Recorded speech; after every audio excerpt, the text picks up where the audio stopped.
ও দিদি, তোমার স্বামী কোথায় গো? কেন, আমার স্বামী তোর কি করবে? ওকে বলে দিও তো আমি প্রেগনেন্ট। মানে আমার স্বামীকে তোকে প্রেগনেন্ট করেছে? বিশ্বাস না হয় নাম্বারটা বলো, আমি ফোন করে শুনিয়ে দিচ্ছি।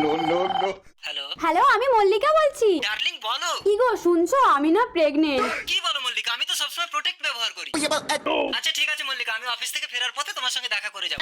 এই আগে তুমি বাড়ি এসে আমার সঙ্গে দেখা করো। কে? আমি দুর্গা। आपने जिस नंबर पर कॉल किया है वो अभी अज्ञान हो गया है। আসো কথা বল দুর্গা বৌদি, তোমার স্বামী তো পাগল হয়ে রাস্তায় রাস্তায় ঘুরছে। ভগবান, এ কি? স্বামী, স্বামী, তুমি আমার ভয়ে পাগল হয়ে গেলে আমি কি করতাম? বড্ড যে তোমার একটা যন্ত্র কেটে নিতাম। আরে স্বামী, আর যে পাগল হয়ে গেছে তার কথা ছাড়ো, তুমি ঘরে চলো, আমি তো আছি। মল্লিকা, মল্লিকা, তাড়াতাড়ি জামা প্যান্টটাও। পাগলের বাহানা করে চিরকালের জন্য বউয়ের কাছে দিয়ে বিদায় নিয়ে চলে এসেছি। এবার থেকে অল টাইম শুধু তোমার কাছেই থাকবো। আরে সব ছাড়ো, তুমি চলো। দুর্গা তুমি তুমি কি ভেবেছো তুমি একটা ছুরিকে ধরতে পারলে আমি একটা ছড়াকে ধরতে পারবো না?